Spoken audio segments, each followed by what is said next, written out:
You're listening to Skeptoid. I'm Brian Dunning from Skeptoid.com. Brainwashing and Deprogramming. They reached their peak in the 1980s, a few elite specialists called deprogrammers. Their hotshot skill was as a sort of psychological exorcist, an expert at reversing the effects of brainwashing. Young people who were believed to have been forcibly brainwashed into joining cults, criminal organizations, or fringe movements could be deprogrammed in intense sessions and thus restored to their former identities and value systems. It was a radical element of society that nobody talked about much, the sort of things that someone might tell you about in hushed tones. The idea that it's possible to be brainwashed is a frightening one, and the notion of heroic deprogrammers repairing the damage is pretty remarkable. But the skeptical mind is forced to wonder whether brainwashing is really as effective as depicted, and whether dramatic deprogramming is truly the only answer. Hollywood brainwashing usually takes the form of a virtuous person converted against their will into a mindless assassin. The Manchurian Candidate, The Bourne Identity, and even The Naked Gun have all followed this familiar formula. Deprogramming often made real life more thrilling than the movies, with midnight abductions, duct tape imprisonment in a basement, and harsh, sleep-deprived, antagonistic grillings. There's a difference between brainwashing and simply convincing someone of something. Let's say I have my own religion or club or whatever it is, and I explain the benefits to you, and after some discussion, you eventually decide that it sounds pretty good and decide to join. That's not brainwashing. Brainwashing requires a few specific elements. First, the beliefs have to be pretty radical. There's no clear delineation of what this means, but generally it's something that's significantly beyond anything you would have come to believe on your own without my influence. Second, my efforts have to be systematic. A lot of mere convincing is systematic. Telemarketing pitches, for example. A lot of sales pitches follow a written script that includes branches and responses to typical objections. The difference with brainwashing is that the system is designed to change your beliefs, not to sell you something or get you to vote for a particular candidate. Finally, there must be some aspect of the pressure that is forcible. If you have the option to stand up and walk out anytime you want, my pressure is not considered brainwashing.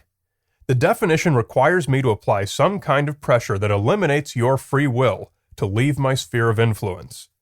Brainwashing is a forced, systematic, radical change of belief. Take a group like the Hare Krishnas. They convince intelligent adults to shave their heads, wear robes, and forego worldly possessions. That's pretty radical. And their recruitment methods are absolutely systematic. However, they generally don't force this onto anyone, so it's not brainwashing.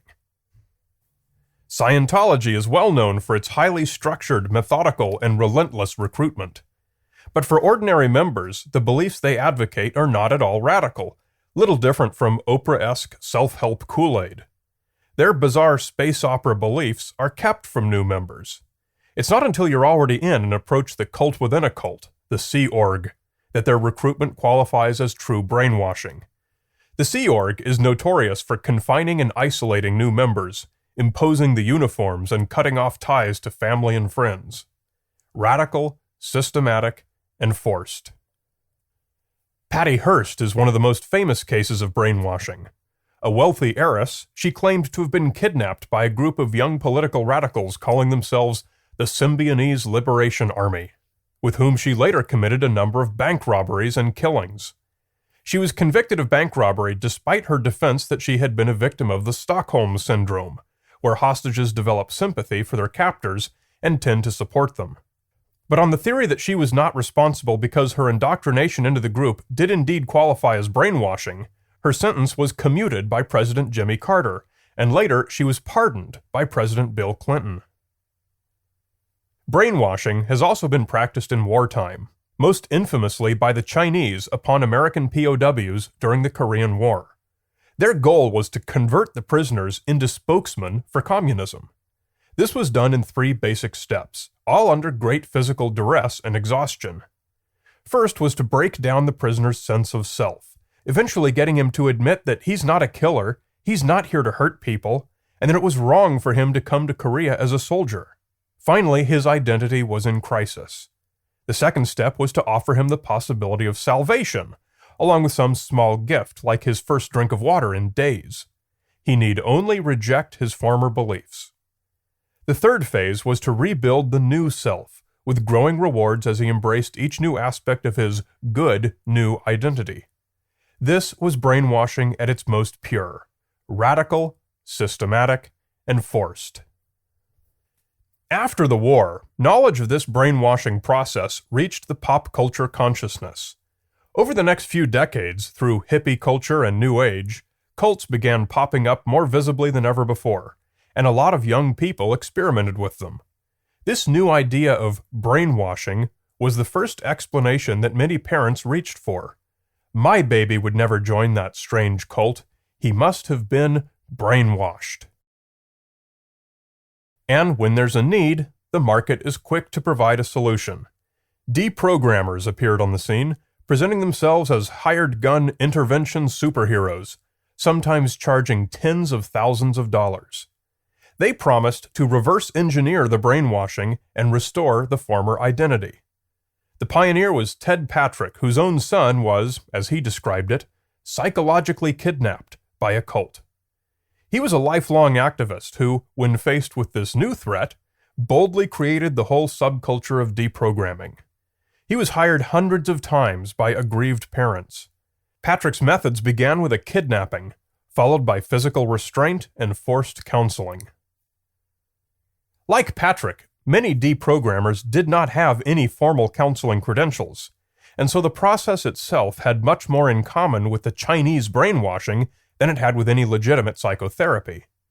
They would begin not by breaking down the subject's identity, but that of the cult leader, eventually getting the subject to recognize the reasons the cult leader has been rejected by moral society. At last, the subject would see himself as allied with the deprogrammers against the cult leader. Deprogramming was quite sticky from a legal standpoint. Obviously, kidnapping and false imprisonment are illegal, and many deprogrammers were convicted, including Patrick himself. The American Civil Liberties Union often took up the cases of deprogramming subjects, pointing out that they had joined the cults on their own free will, and it was the deprogrammers who were the only criminals involved. However, courts often found that parents and their hired deprogrammers were acting properly, since they believed, rightly or wrongly, that their children were in immediate danger. Usually the children were legally adults, and so police couldn't get involved with their disappearances. Parents were on their own. But as it turns out, deprogramming was never really necessary in the first place. The majority of research into actual cases of brainwashing has found that the effect is temporary at its best, and completely ineffective at its worst. Sociologists note that no cults have ever made any significant progress, thus demonstrating that any brainwashing techniques they may try to employ are not very effective. According to census numbers and the religions that people report, even the most aggressive mind control recruiters, like Scientology, grossly overstate their membership. In 1961, 2 books came out by prominent researchers who had studied the effects of the Chinese brainwashing on American POWs. Psychiatrist Robert J. Lifton and psychologist Edgar Schein both found that most of the POWs had simply gone through the motions of saying and acting the way their captors wanted as a way to avoid punishment and obtain the rewards. Those few who actually did adopt the communist beliefs held them for only a very short time, and quickly reverted to their previous belief systems once they left captivity. Many deprogramming subjects turned out to have also been pretending to go along with the deprogramming, and returned to their cults shortly afterwards. The U.S. court system agrees, now ruling claims of brainwashing as inadmissible, similar to lie detector results. According to what the legal system calls the Fry test or Fry standard, sciences are only ruled as admissible evidence when they're in line with the general scientific consensus on the subject.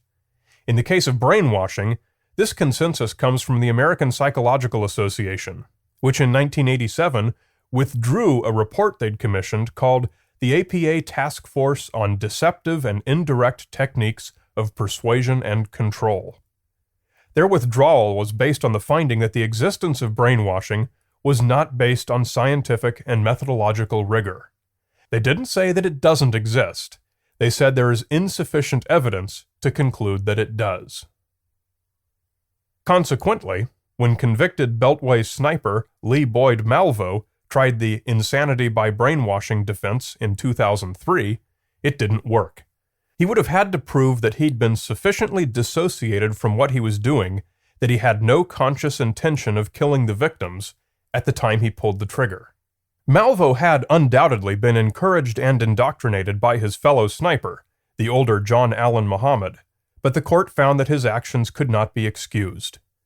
This finding endorses Patty Hearst's conviction, as it can't plausibly be argued that she had no conscious intention of robbing the bank when she had numerous opportunities to walk away. So to sum it all up, brainwashing is probably not something you need to be too worried about. Although it's been tried, and taken very seriously, the evidence of its effectiveness simply isn't there. This makes deprogramming the solution to a problem that doesn't exist.